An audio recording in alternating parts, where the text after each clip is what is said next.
बचपन के प्यार यार दिहारू बिसार हो। बचपन के प्यार यार दिहारू बिसार हो। मिलके बिछड़ारू बिछड़ के तुम मिलारू।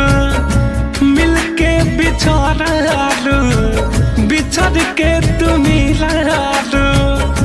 दिहालू तुझिया तेजी मार हो।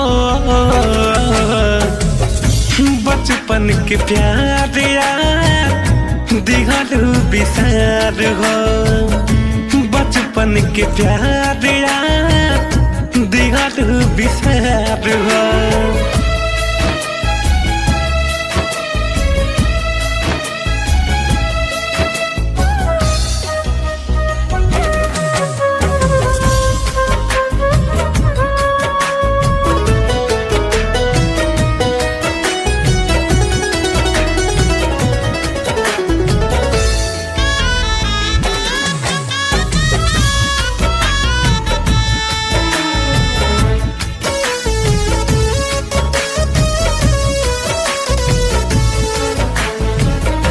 रहे बसेरा तोहरे दिलवा में हमारा। तोर दिहल दिलवे ना का बुझा जिल तारा।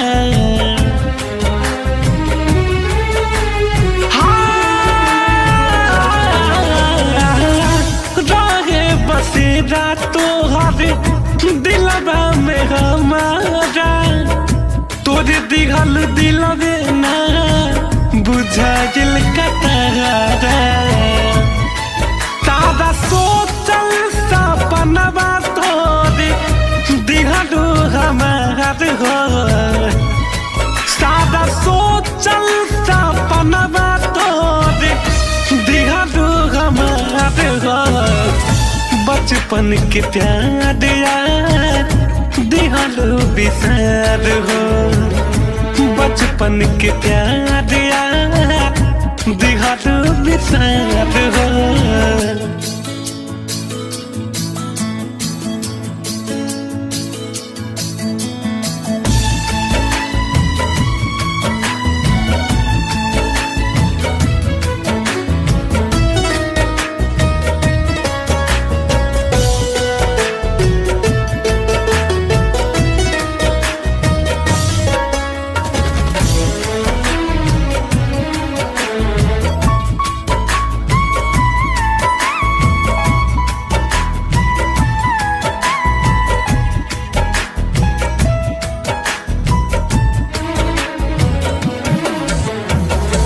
फूल से न खुशबू दूरी रहे ज्यादा देर हो।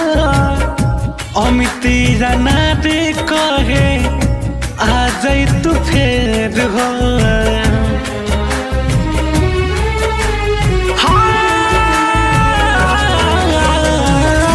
फूल से न खुशबू दूरी रहे ज्यादा देर हो। राहुले रसिक कहे आ जाए तू फेर हो। ओ विनायक के नजर से तू दिहालू उतार हो। रोहित मिश्रा के नजर से तू दिहालू उतार हो। बचपन के प्यार यार दिहालू बिसार हो। बचपन के प्यार